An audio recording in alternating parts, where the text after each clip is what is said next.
Pada kesempatan ini kita akan mendengar diseminasi budaya positif modul 1.4 yang dibawakan oleh Ibu Ika, dan dia membutuhkan waktu kita untuk mendengar dengan setia kurang lebih 20 menit. Kepada Ibu Ika, waktu dan kesempatan kami beri. Baik, terima kasih atas waktu dan kesempatan yang diberikan. Yang saya hormati dan kasihi Bapak dan Ibu Wakil Kepala Sekolah, yang saya hormati dan kasihi juga rekan guru SMP 1 Riau. Terima kasih banyak atas waktu dan kesempatan yang sudah disediakan untuk mendengarkan. Hari ini saya mau mengadakan diseminasi modul budaya positif 1.4. Saya calon guru penggerak angkatan 8 sudah sampai di modul 1.4. Apa itu diseminasi? Saya menyebarkan ilmu atau informasi yang saya dapat di pendidikan guru penggerak pada teman-teman guru semua. Jadi bukan hanya sampai di saya, tapi saya membuat lingkaran positif untuk teman-teman semua. Jadi hari ini tujuannya itu yang pertama, yang kedua sebagai pemenuhan tugas saya juga sebagai calon guru penggerak juga ada tuntutan tugas. Jadi hari ini saya buat aksi nyata yang pertama dengan Bapak Ibu guru, yang kedua dengan anak-anak sebentar untuk tugas aksi nyata saya. Jadi untuk mempersingkat waktu saya lanjut saja. Jadi ini halaman pembuka saya, menyebarkan pemahaman dan penerapan pengalaman budaya positif. Apa itu budaya positif? Nilai-nilai positif yang harus kita sudah ada sebenarnya di kita punya sekolah. Ada tata tertib, ada peraturan, tapi kita membuat sebuah budaya turun-temurun, terus-menerus, dan harus dilaksanakan.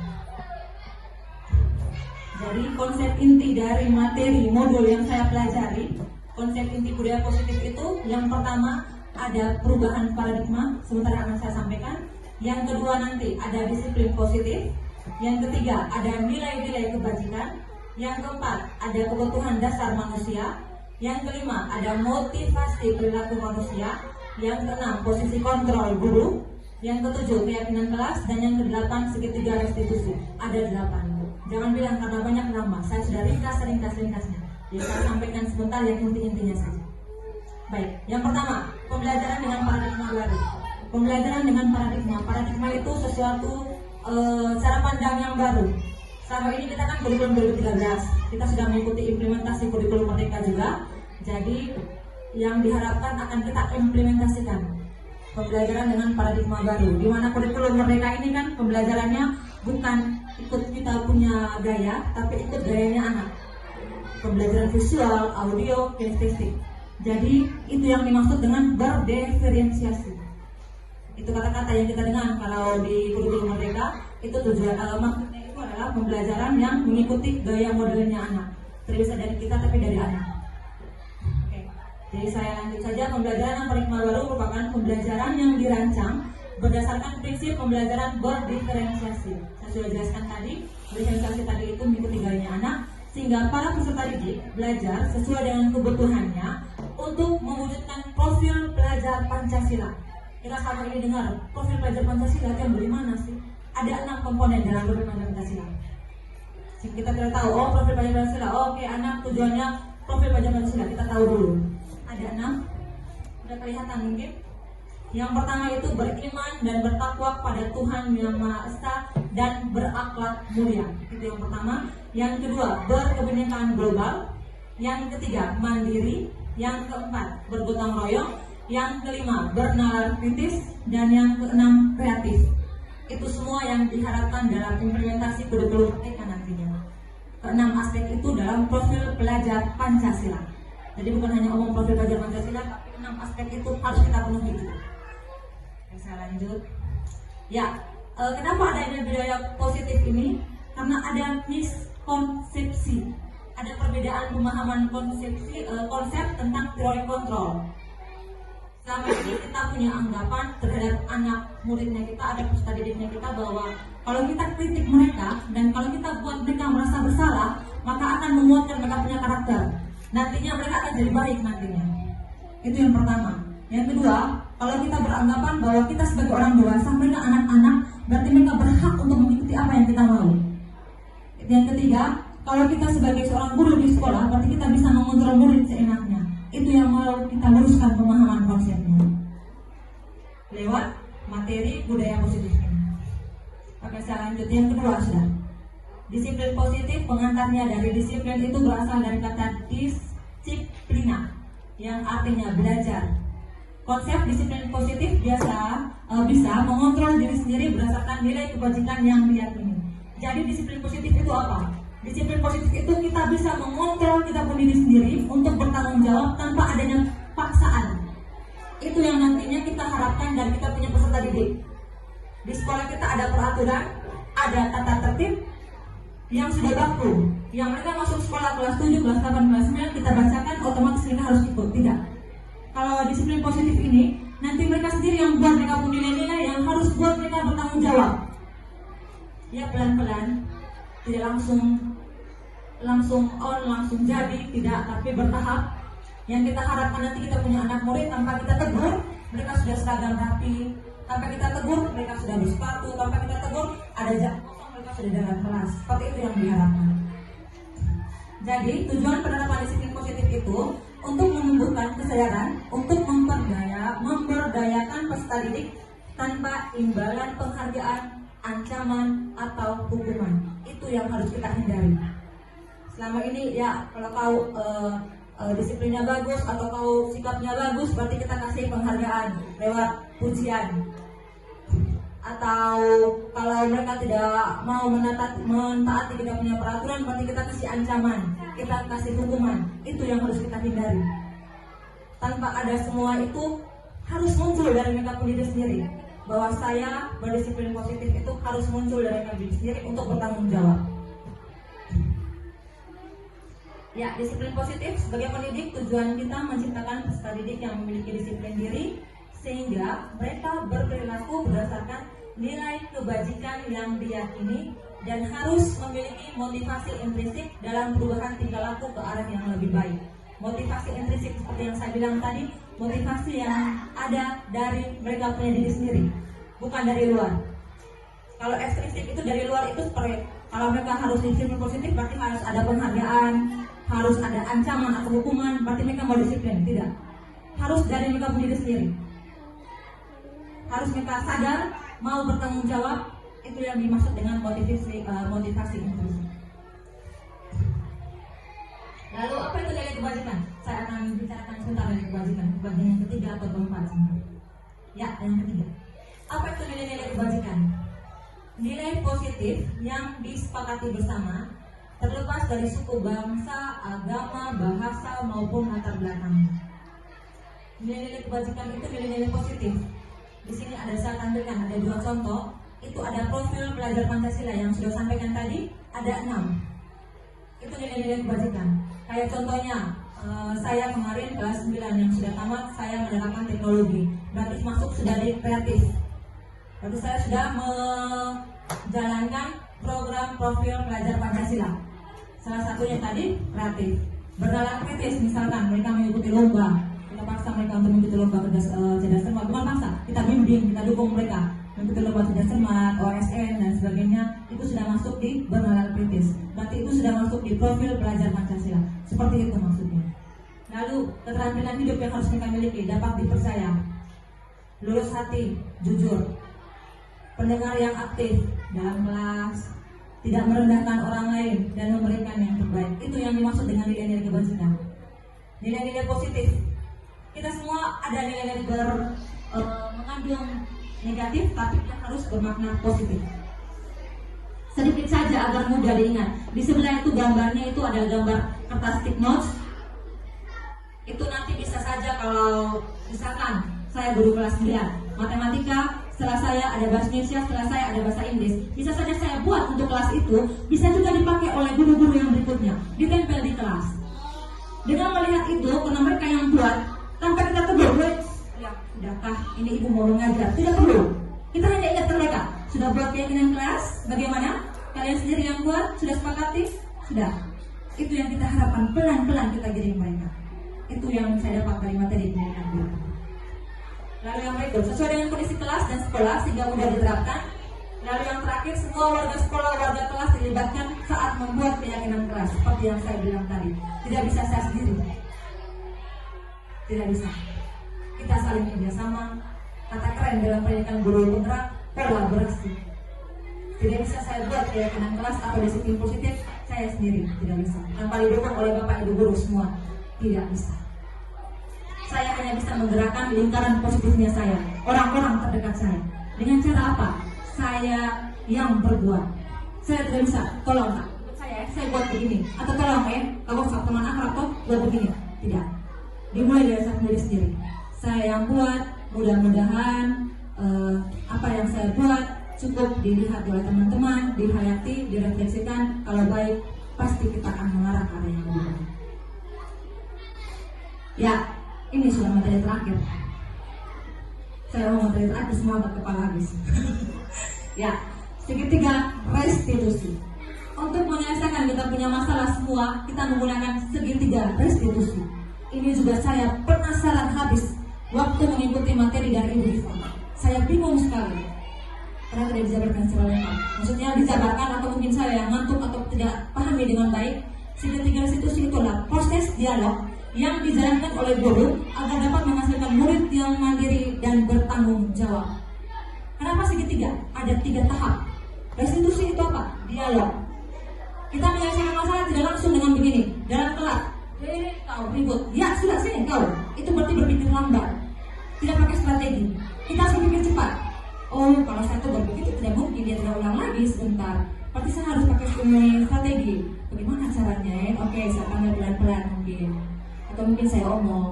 Atau mungkin denteng, tolong kalian teng. Kalau kau senyum lebih bagus lagi. Kalau nggak rubah seperti itu, itu yang diharapkan dari kita. Tapi tidak semua masalah bisa diselesaikan oleh segitiga restitusi. Saya akan jelaskan sebentar. Yang pertama, langkah pertama, menstabilkan identitas. Itu apa? Akan saya jelaskan. Yang kedua, validasi tindakan yang salah. Yang ketiga, menanyakan keyakinan. Tahap menanyakan keyakinan ini yang sudah mereka harus bisa menemukan, mereka punya solusi sudah, dan mereka punya permasalahan yang mereka buat. Oke, saya masuk yang pertama, tahap yang pertama. Lagi 2 slide. Menstabilkan identitas. Berdasarkan prinsip membuat kesalahan adalah bagian dari proses pembelajaran. Di sebelah itu ada kata-kata yang kita gunakan dalam tahap yang pertama, yaitu tahap menstabilkan identitas. Kenapa stabil? Karena pastikan kalau dia ribut di kelas atau dia ada masalah dengan teman di kelas, kita kasih stabil dia punya emosi dulu. Kita diam, kita pelan-pelan menggunakan kata-kata yang di kotak kuning itu. Supaya apa? Supaya dia bisa menceritakan apa yang dia alami. Jangan kita langsung begini, gak sini kamu. Oh begini, otomatis dia bilang tidak ibu, dia ibu, oh tidak ibu, dia ibu. Itu pengalaman saya dalam kelas. Setelah saya belajar ini, baru saya ambil kepala. Oh begini. Jadi menggunakan kata-kata ini kita kasih stabil dia punya emosi, kita kasih tenang dia, supaya apa? Supaya dia bisa mencurahkan, kasih keluar semua dia punya unek-unek atau isi hatinya. Supaya kita bisa cari jalan keluar sama-sama. Oke. Berbuat salah itu wajar. Kita omong dengan dia. Oh, tidak ada manusia yang sempurna. Ibu juga manusia. Pasti ibu juga ada posisinya kamu. Pasti ibu juga akan berbuat seperti itu. Oh, bapak ibu juga pernah melakukan itu. Bapak ibu tidak mau mencari siapa yang salah, tapi bapak ibu ingin mencari solusi dari masalah tersebut. Lalu yang terakhir, kamu berhak merasa begitu. Itu dalam stabilkan identitas. Kita kasih stabil, kita kasih tenang situasi dan kondisi. Itu yang pertama. Yang kedua, validasi tindakan yang salah. Berdasarkan prinsip, setiap perilaku berupaya memenuhi suatu kebutuhan tertentu. Kebutuhan apa? 5 kebutuhan dasar manusia yang tadi. Tidak ada yang mereka buat asal-asal. Kenapa sih ada tujuannya? Mereka ribut karena bosan. Sudahlah, bosan akhirnya mereka main-main. Karena kita maunya anak-anak tenang dalam kelas, sudah kita salahkan saja. Padahal mereka punya maksud itu untuk memenuhi mereka punya 5 kebutuhan dasar. Kata-katanya seperti di kotak kuning. Dalam tahap ini, kamu pasti punya alasan melakukan itu. Lalu, padahal kamu bisa melakukan yang lebih buruk dari ini. Kau patut bangga karena telah memiliki sesuatu yang penting buatmu. Misalkan mereka lagi berebut cocotan buku atau poin atau apa. Lalu kau melakukan karena mempertahankan sesuatu yang penting bagimu. Ya, itu kata-kata yang digunakan dalam proses validasi tindakan yang salah. Yang terakhir, menanyakan keyakinan. Berdasarkan prinsip teori kontrol. Teori kontrol yang mana? 5 posisi kontrol kita sebagai guru. Penghukum, teman, pembuat rasa bersalah, manajer, pemantau. Ini sudah, tahap ini sudah kita giring dia. Yang saya sudah jelaskan tadi ada keyakinan kelas. Karena ada keyakinan kelas, kalau mereka berbuat salah, berarti kita kembalikan mereka ke keyakinan kelasnya kita supaya dia sadar. Oh iya, saya sudah menangkal keyakinan kelas. otomatis bagaimana sudah saya bertanggung jawab. Jadi kata-katanya, apa keyakinan kelas kita, keyakinan apa yang telah kita sepakati bersama, seperti apa gambaran sebuah kelas yang ideal menurut kamu, atau kamu ingin menjadi orang seperti apa. Itu tahap dalam segitiga rezeki. Yang kita harapkan nanti kalau ada masalah atau solusi, kita sama-sama menerapkan segitiga rezeki. Tapi tidak semua juga. Kalau dalam kelas misalkan kita lagi mengajar, tiba-tiba anak-anak ribut, tidak bisa kita menggunakan segitiga rezeki, memakan waktu. Yang saya pelajari dari modul ini, kalau ada masalah-masalah yang menyerang seperti itu, jangan kita langsung start dia. Orang Kupang bilang langsung start dia, langsung kasih mati dia di tempat. Tidak. Intervensi 30 detik. Tenang. Dia tenang, kita tenang. Berhadapan. Pasti dia akan menunggu apa yang mau Ibu Ika omong. Intervensi 30 detik. Tujuannya apa? Stabilkan emosinya dia. Supaya apa? Dia bisa kasih keluar apa yang terjadi. Karena selama ini pengalamannya saya, kalau saya langsung stop, saya tanya, saling menyalahkan. Tidak Ibu, dia nggak saya Ibu. Oh tidak Ibu, dia Ibu. Oh dari belakang Ibu. Seperti itu. Jadi semua masalah tidak juga kita terapkan segitiga rezeki, tapi bisa juga pakai intervensi 30 detik. Tapi kalau ada masalah-masalah, mungkin ini saya bagikan juga untuk Bapak Ibu guru yang berminat konseling. Mudah-mudahan sebagai bahan tips untuk kita, bukan hanya di sini saja, kita sebagai guru matematika. Jadi itu saja kalimat penutupnya saya ambil dari Badan Standar Nasional Pendidikan. Dalam penerapan program disiplin positif, hendaknya guru kita semua, termasuk saya, dapat mendeteksi dirinya dalam posisi kontrol sebagai manajer. Itu yang diharapkan. Karena selama ini, kalau jujur saya penghukum dan pemantau. Saya hanya tahu menghukum, saya hanya tahu memantau berdasarkan peraturan yang ada di sekolah. Jadi yang menuntun murid-murid menjadi insan yang mandiri, merdeka, dan bertanggung jawab sesuai dengan kurikulum merdeka yang akan kita laksanakan. Badan Standar Nasional Pendidikan. Itu saja dari saya. Terima kasih. Saya kembali.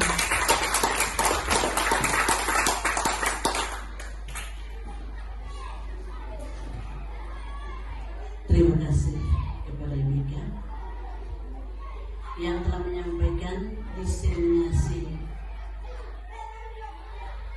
budaya positif kepada kita semua. Sedikit, singkat, jelas, dan padat. Atas nama kepala sekolah, saya Pak Didi menyampaikan terima kasih berlimpah. Sedikit, jelas, dan padat.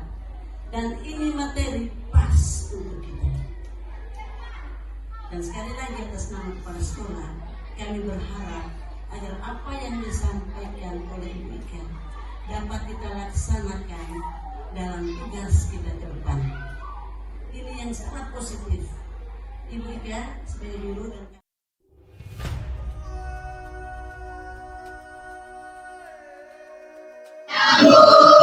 jadi hari ini masuk ke kelasnya kalian, Ibu dan kalian akan membuat suatu keyakinan kelas. Keyakinan kelas ini yang berawal dari kesepakatan kelas. Pernah dengar kata kesepakatan atau keyakinan kelas? Kerjanya kapan? Oke, aku akan tuliskan sedikit. Keyakinan kelas itu hal yang akan kita sepakati nanti. Oke? Yaitu mirip-mirip tapi tak sama dengan peraturan kelas atau tata tertib atau peraturan sekolah. Kalau peraturan dan tata tertib sekolah sudah ada. Kamu di sini, kamu masuk sebagai kelas 7, kelas 8, kelas 9 sudah ada dan wajib kamu taati atau patuhi. Oke? Lalu bedanya dengan keyakinan kelas apa? Keyakinan kelas ini nanti kamu sendiri yang akan buat. Kamu dan ini. Maksudnya apa? Supaya kamu bertanggung jawab dengan apa yang kita buat di sini. Ya kalau ada yang langgar dengan lihat keyakinan kelas ini, kamu masuk lagi akan dikembalikan aja. Sudah ada gambaran? Sudah ada gambaran? Atau bagaimana? Ibu jelaskan lagi? Oke? Baik. Keyakinan kelas ini nanti dari kesepakatan kelas. Nanti bunyinya bagaimana? Modelnya bagaimana? Dia tuh harus kata-kata yang positif. Tidak boleh kata-kata yang negatif. Tidak boleh pakai kata tidak. Tidak boleh pakai kata dilarang. Dia harus bernilai atau mengandung kata yang positif. Jangan bilang gini, kalau keyakinan kelas, jangan ribut. Jaga ketertiban atau keamanan kelas. Paham? Paham? Jangan pakai begini, dilarang membuang sampah sembarangan. Tidak. Pasti positifnya apa? Buanglah sampah. Buang sampah dari tempatnya. Kalimatnya jangan panjang-panjang, pendek. Supaya apa? Gampang diingat. Bisa? Sudah ada gambaran semua? Sudah ada.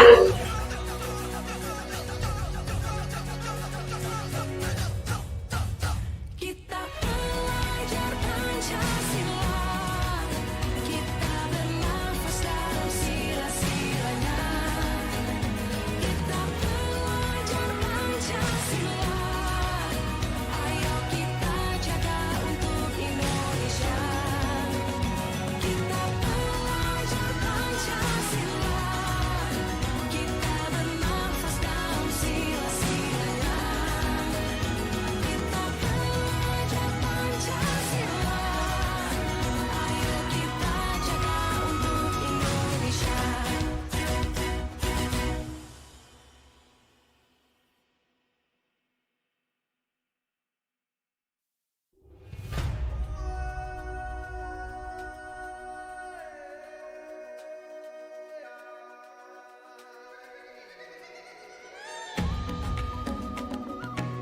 Pakaian yang rapi. Yang berikut bertindak sopan dan jujur. Penting. Yang terakhir, membersihkan kelas pada saat ada piket kelas.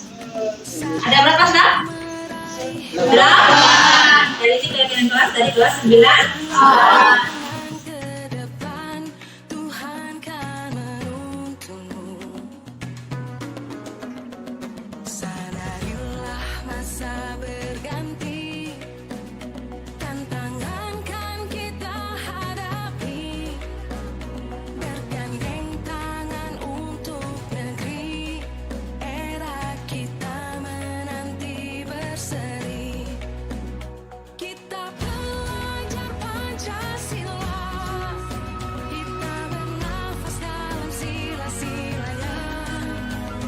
Kita pelajar Pancasila, ayo kita jaga untuk Senang dan antusias. Saya merasa bahagia dan lebih semangat untuk belajar. berpegang tangan dan berlari. Ya, karena bisa membantu saya untuk meningkatkan kelas. Sangat penting karena membuat saya lebih bertanggung jawab.